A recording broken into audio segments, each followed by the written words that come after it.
partir de ahora todo va a ir para arriba, hasta llegar al cielo, sí, hasta llegar al cielo.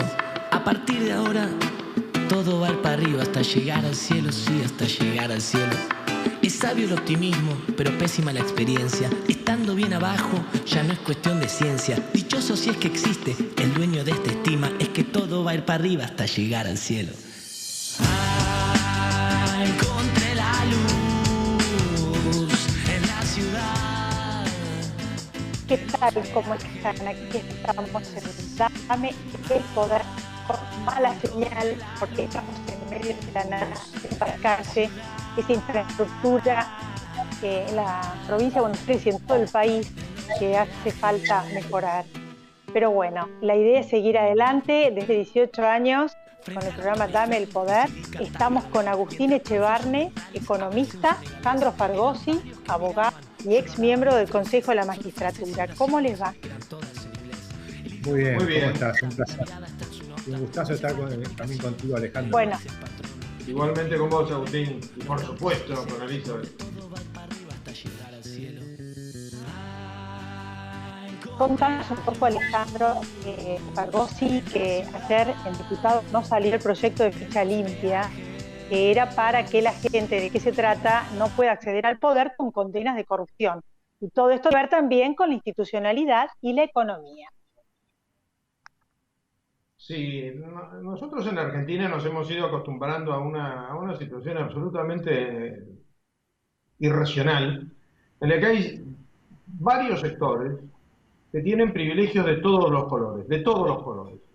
En el caso específico del que estamos hablando, que es el de los políticos que asumen cargos electivos, tienen que cumplir menos requisitos que un cadete que quiere entrar como ordenanza en el Estado. Cualquiera de nosotros, cuando aspira a un trabajo en relación de dependencia, tiene que demostrar que no es un delincuente, que no está procesado, que no está condenado. El proyecto de ficha limpia, que venimos prohijando varios, de alguna manera unidos por Gastón Marra, que es un tuitero y un hombre que está luchando por este tema desde hace un montón de tiempo, es algo que indica la lógica, que es cuál, que cuando una persona tiene condenas, no puede aspirar a cargos públicos. Es más, se lo ha ido desdibujando el proyecto para tratar de hacerlo potable para estos políticos que no quieren cumplir requisitos de ninguna índole, y se ha limitado el tema a delitos contra la administración pública, cuando en realidad yo creo que la mera condena en primera instancia por cualquier tipo de delito implica, por de pronto, que una persona no puede convertirse en un funcionario elegido para ninguna de las funciones posibles para las que uno debe ser elegido, legislador, etcétera, etcétera. Sin embargo, bueno, se lo ha ido morigerando para que no fuera tan exigente, la condena tiene que ser firme, o sea, son años de años de años desde que empieza el proceso hasta que es condenado, y sin embargo ni eso quiere el kirchnerismo aprobar. Y es una verdadera vergüenza, realmente es una verdadera vergüenza, pero bueno, es lo que la gente ha votado. Espero que dentro de unos días empiece a cambiar ese sentido del voto, ¿no? De las dos pensiones que aprobaron para Cristina Fernández de Kirchner, que obviamente está dentro de la ley, pero que son 2.500.000 pesos por mes en este contexto en el cual está el país. Yo quiero aclarar que la jubilación de privilegio no existe y que hay regímenes especiales en el cual hay más de 4.000 personas que cobran más de 300.000 pesos por mes. Pero ¿cómo lo ves? Porque los jubilados cobran 15.902. Esto no hay igualdad. O sea, ¿cómo? Mira, en la ley no está, es más, en la ley está exactamente el principio opuesto, y es que las pensiones están concebidas, estas pensiones especiales para los presidentes, están concebidas para que no pasen hambre, como sí pasaba el vicepresidente de Irigoyen, que era el Pidio González, cuando no me acuerdo quién se lo encontró vendiendo anilinas por la calle Florida, motivaron esa ley, la fundamentaron, la aprobaron, y el que no la cobró fue precisamente el Pidio González, porque consideraba que él no tenía por qué cobrar una jubilación de privilegio. Era un hombre muy estricto con el dinero público. Pero no se pueden cobrar dos. De ninguna manera se pueden cobrar dos. Es más, Isabel Perón no cobra dos. Uno no puede ir sumando, supongamos, imaginemos lo siguiente, permitámonos un poquito de imaginación, ¿eh? Al mejor estilo de la vieja Roma. la misma mujer o el mismo hombre se casa con dos presidentes y ella a su vez es presidenta. En este estado medieval que tenemos de la política no sería raro. ¿Qué va a cobrar? Cobrar 3 jubilaciones. Es un disparate. Es un disparate, es una inmoralidad. La Argentina es un estado fallido, es un estado pobre, donde la mayor parte de la población es pobre, donde la mayor parte de nosotros, y me incluyo, cobramos la mínima. Y esto es escandaloso. Te cuento cómo funciona, por ejemplo, en un país que no es tan diferente a nosotros, ni siquiera en cantidad de población, que es España. En España nadie dentro de España puede cobrar más de 2.500 euros de jubilación. Así haya hecho aportes monumentales. Hay un punto en el que así como se iguala abajo, hay que igualar arriba. Esto es de una impudicia monumental. ¿Y sabes por qué, Elizabeth, esto sigue existiendo? Porque los que le tienen que poner límite a estos abusos son otros de los que tienen privilegios inadmisibles, que son los jueces. Porque los jueces no solamente se jubilan con una montaña de plata, se jubilan con el 100% móvil o más, con el 101, 102%, sino que encima, como si fuese poco, pueden trabajar de abogados. Es decir, los jueces tienen un privilegio inaudito que es una montaña de plata de jubilación. Los jueces, los funcionarios, los fiscales, hay una cantidad de gente que tiene esto del área jurídica, los abogados no. No solamente tienen esa montaña, sino que encima pueden seguir trabajando, trabajo que por otra parte apesta. ¿Por qué? Porque son personas que son amigos de toda una vida de los jueces frente a los cuales litigan, con lo cual no podemos suponer que hay ningún tipo de colusión, pero lo Alejandro, que sí podemos hay simpatía. Alejandro, es cierto, de los regímenes especiales que yo les dije, el 72% lo tienen los magistrados del Poder Judicial. Para ir terminando, ¿qué opinás de esto del tema del sur? Que mandan fuerzas federales, pero la realidad es que hay quienes dicen, como Bernie o la misma gobernadora, que esto es terrorismo, pero parece ser que desde el gobierno no lo ven así. Quiero que me digas qué opinás de eso y unirlo a todo lo que me explicaste para decirme después hacia dónde estamos yendo. Porque hay cosas que están pasando, esto por ejemplo que me vas a decir, y que digo, ¿a dónde nos van a llevar? Porque realmente está raro de perder las elecciones, es preocupante todo lo que está pasando.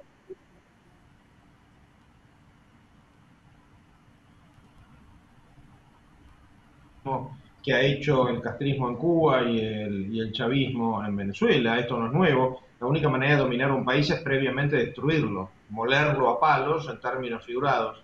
Lo que está pasando en el sur es sencillamente un ataque a la soberanía argentina y es infinitamente más grave que un ataque a la propiedad. El sur es una zona sumamente rica, vive el 5% de la población y es el 55% de nuestro territorio, y es rica en una inmensa, creo que la primera o la segunda reserva de agua potable del mundo, tiene una capacidad de generación de energía tanto eólica como petrolífera monumental, y con riego y con otros recursos puede convertirse, y de hecho es en algunos sectores, un gran productor de alimentos.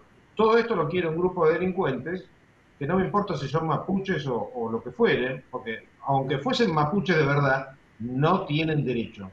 Sencillamente no tienen derecho. La Argentina, como todos los países del mundo, se estableció como país, como comunidad jurídica y territorial, a lo largo de un proceso que costó mucha vida, mucha sangre, mucho esfuerzo, y así es como debe ser. Una cosa es que la Constitución diga que para los pueblos originarios, que no son los mapuches, debe haber algún tipo de regímenes especiales, como hay, por ejemplo, en Estados Unidos, y otra muy distinta a estos sujetos que se quieren secesionar. Ahora, ¿cómo se soluciona esto? ¿Cuánto se necesita? ¿3.000 soldados? Que manden 30.000, porque precisamente para eso existen las Fuerzas Armadas, para defender el territorio. Y si se necesitan 30.000, que manden 60.000. O sea, que militaricen toda la Patagonia, que hagan algo que no sea cruzarse de brazos y ver cómo lo perdemos. Eso es delictivo. Es más, esto está previsto específicamente, pero específicamente, ¿eh? Lo puede leer cualquiera porque está escrita muy clarito, en la Ley de Seguridad Interior. Pero bueno. Bueno, en realidad la misma gobernadora dice que hay que actuar antes de que esto sea incontrolable. A mí también me parece que es como realmente como un tema de delito federal que es de terrorismo y que tendrían que estar interviniendo porque podemos perder la Patagonia. Y la gobernadora dice que está preocupada porque piensa que hay funcionarios o políticos involucrados. Estaríamos en el peor de los... Antes estuvieron en Chubut. Así que bueno, para concluir, Alejandro. Esto ¿Qué propones a la gente? ¿Qué proponés y hacia dónde vamos? ¿Qué propongo? Que la gente vote a la oposición. Eso propongo, y de ser posible que vote a la oposición lo más unida, pero bueno, que cada cual vote lo que quiera, obviamente. Pero que la gente vote a la oposición. Este chavo madurismo, castrismo, que es el kirchnerismo, debe ser derrotado. Vamos a tener igual 2 años por delante en los cuales van a ser un desastre. La Argentina va a quedar semi-destruida, pero bueno, trabajando y esforzándonos, todo esto se recuperará, por lo menos se recuperará para nuestros nietos. No sé si llegarán a ver a nuestros hijos, pero sí nuestros nietos. Para terminar, la primera pregunta, Agustín, se la vas a hacer vos. Después sigo con Agustín, porque vos planteaste el escenario político y él te va a contar la parte económica. Agustín, ¿cómo salimos de este caos? Yo sé lo que vas a decir, pero te doy el pie, te tiro el centro. ¿Cómo salimos de este desastre económico de 80 años? Bueno, creo que vos diste en el clavo, ¿no? Se sale votando diferente, se sale votando a gente que piensa cosas distintas de las que hemos hecho en estos últimos 70 años, que seguimos cometiendo los mismos errores, ¿no? Estos errores que ahora, por ejemplo, con el control de precios, volvemos a hacer lo mismo que hizo el primer gobierno de Perón, que en su momento el dictador Perón decía incluso, voy a controlar los precios aunque tenga que colgar a todos los especuladores, ¿no? Textualmente decía eso. Y por supuesto no se controlaban los precios de esa manera. Después cuando volvió en la época ya en el 73, en el 74, y con el plan Helvar volvieron a poner control de precios, volvió a terminar muy mal con el Rodrigazo, ¿no? Y ahora, cuando lo volvió a hacer luego Alfonsín, por supuesto con el plan Austral, terminó en la hiperinflación, es decir, que siempre terminan mal. Cuando lo hizo Cristina Kirchner funcionó mal, y ahí hay un dato interesantísimo porque el propio actual presidente Fernández en aquel momento le decía a Cristina Fernández que la inflación era un fenómeno monetario y que en lugar de mandar a los chicos de la cámpora a controlar precios, debería mandarlos a controlar los gastos.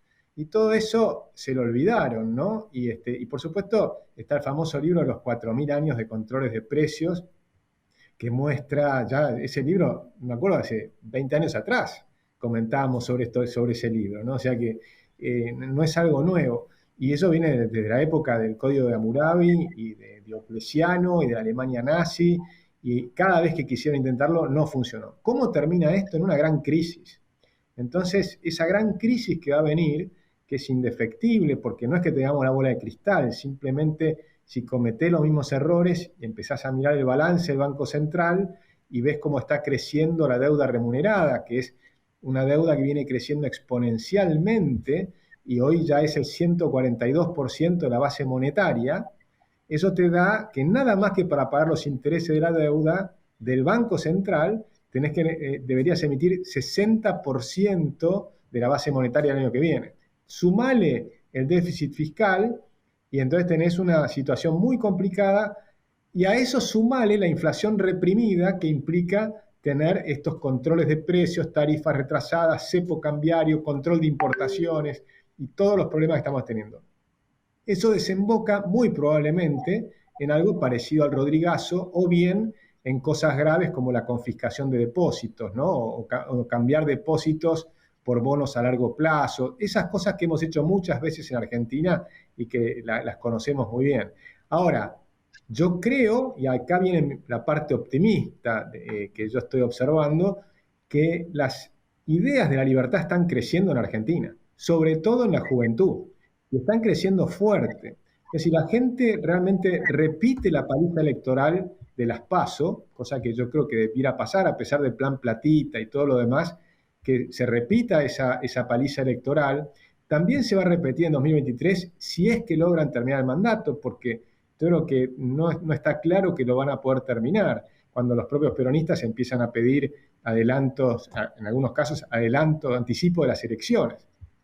Ahora, ahí, con esa crisis que se viene, que va a ser, tal cual como decís Alejandro, va a ser dura, va a ser muy dura los próximos 2 años, yo creo que se van a estar dadas las condiciones de hacer un cambio de reformas estructurales que sea un cambio de época. O sea, Argentina está llegando a un final de algo que no funciona y que no puede funcionar y que ya está en un nivel tan dramático, lo venimos anticipando desde hace años, ¿no? Pero ahora estamos cada vez más cerca, cuando en su momento el Rodrigazo, cuando todo ese plan de Helvar empezó, la pobreza en Argentina era del 4%. Ahora vamos a entrar en una crisis, pero empezamos con una pobreza en el 40%.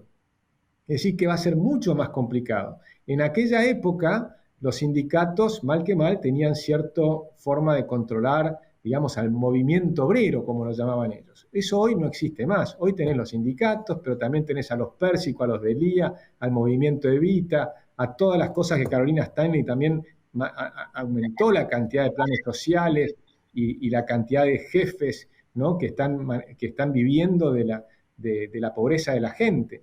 Todo eso es realmente un barril de pólvora, que es donde estamos metidos ahora. Y va a venir un estallido. Y ese estallido va a ser la oportunidad, me parece a mí, de que Argentina cambie para bien. Yo soy optimista, porque creo que la juventud argentina no está yendo para la izquierda. La juventud argentina está yendo hacia el liberalismo, está reclamando libertad, no solo por la enorme crisis económica, sino porque eso se sumó también a la pandemia. Y la pandemia que los metió prácticamente en prisión domiciliaria durante varios meses y demás, y destruyó una cantidad de empleos y de empresas, fue tan grave lo que pasó, que yo creo que la gente les despertó el amor a la libertad. Y por eso yo tengo confianza en que va a venir un cambio positivo en Argentina.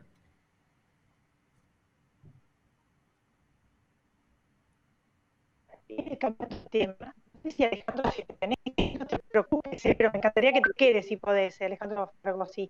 Y si no, bueno, decimos. El tema del etiquetado frontal, porque las empresas están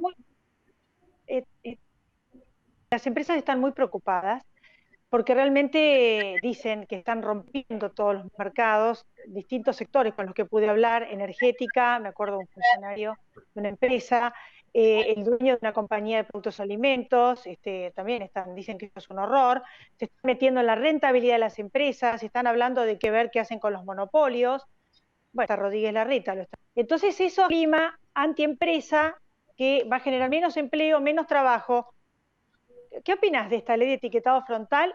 Y unímelo, como hice con Fragosi, con si ellos saben que no da resultado, ¿por qué están haciendo todo igual? Que eso es lo que más me preocupa. ¿Qué es lo que quieren lograr? Ahí mencionaste un tema que me parece muy importante, que es de echarle la culpa a las empresas, ¿no? Y me preocupó muchísimo leer que Horacio Rodríguez Larreta se monta sobre esa idea de que las empresas son culpables de la inflación. Hay que primero destacar con mucha claridad, es falso, las empresas no pueden generar inflación, sean o no monopólicas, no tienen ninguna forma de generar inflación. Argentina, por otra parte, no tiene monopolios más grandes que cualquier otro país. Al contrario, tenemos concentraciones menores que los países nórdicos, por ejemplo. Los países nórdicos no tienen inflación. Es fácil demostrarle a Larreta, al gobierno y a todos los economistas que dicen que es multicausal y demás, y que los monopolios o los oligopolios tienen que ver con la inflación, es fácil demostrarle que es falso. Miren, cuando pusimos la convertibilidad en Argentina, estaban los mismos empresarios y la inflación cayó de 3.000% a cero, de forma tal que eso demuestra que es falso. Una segunda demostración que es falso es que los empresarios son los mismos que están del otro lado de la cordillera, y en inflación hay muchísimo menos inflación en Chile que en Argentina. Es que cuando cruzan la cordillera se ponen malos. En el mundo hay 195 países que no tienen inflación, o tienen inflaciones muy, muy pequeñas. ¿Qué van a decir? Que entonces a los empresarios en esos países son buenos y los empresarios acá son malos. Eso es falso. En todas partes del mundo los empresarios buscan maximizar su ganancia, pero eso no genera inflación. La inflación únicamente la genera el Banco Central. Y esto lo sabían, por supuesto, desde antaño, lo sabían en la escuela de Salamanca en España. Ellos se dieron cuenta cuando se conquistó América y recogieron un montón de oro y se lo llevaron para España.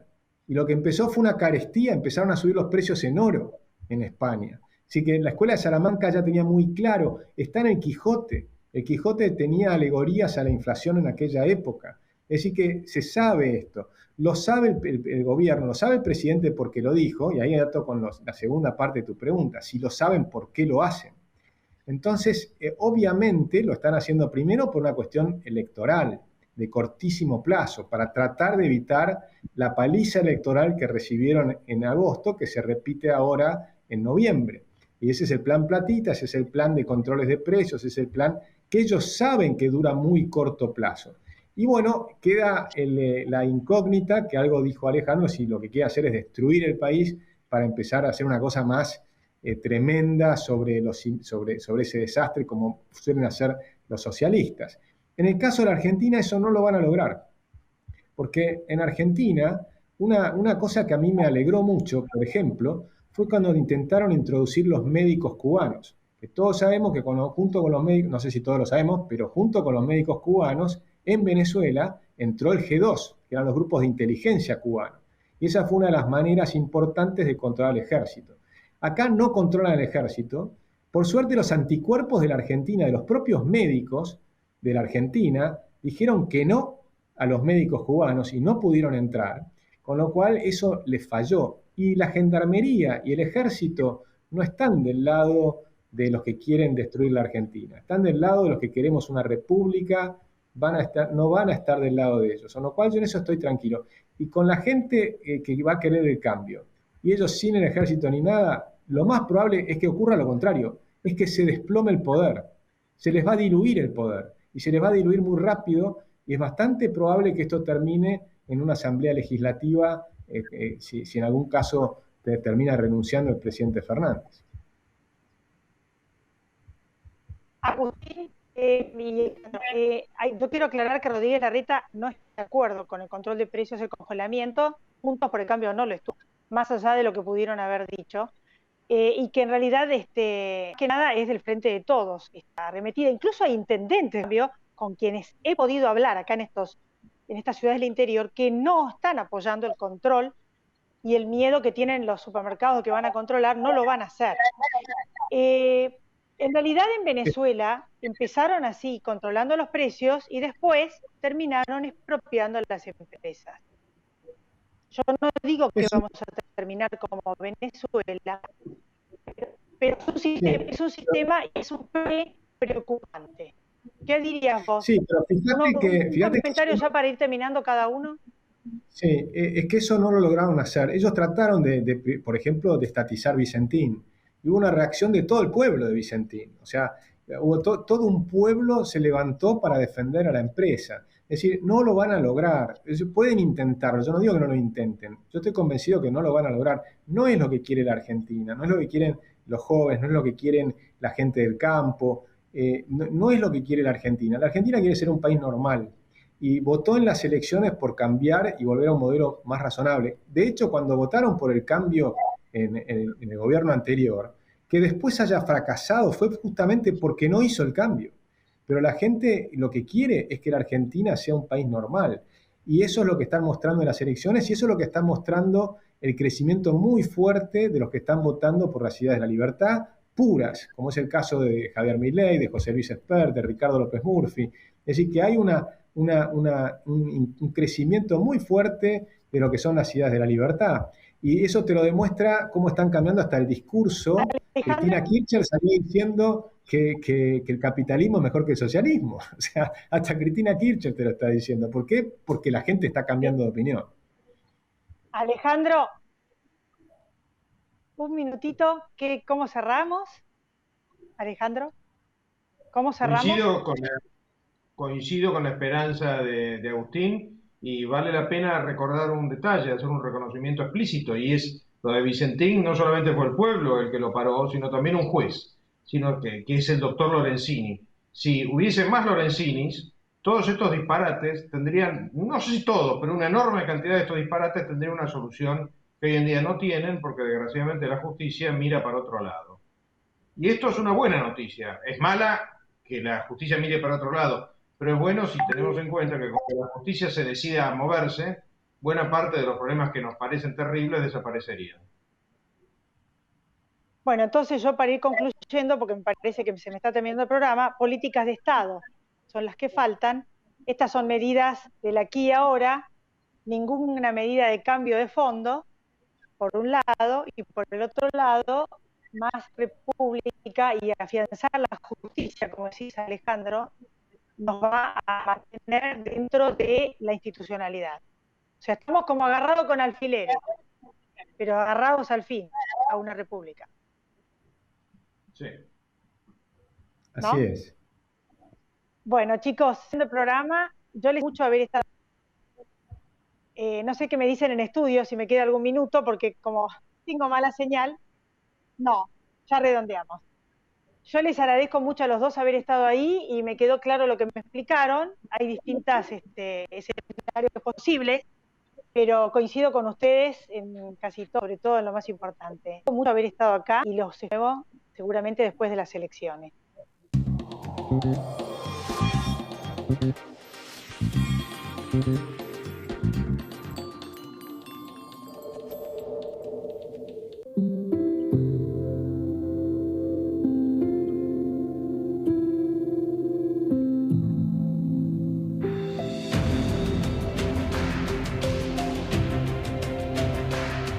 No dejemos de cuidarnos. Usemos siempre tapaboca.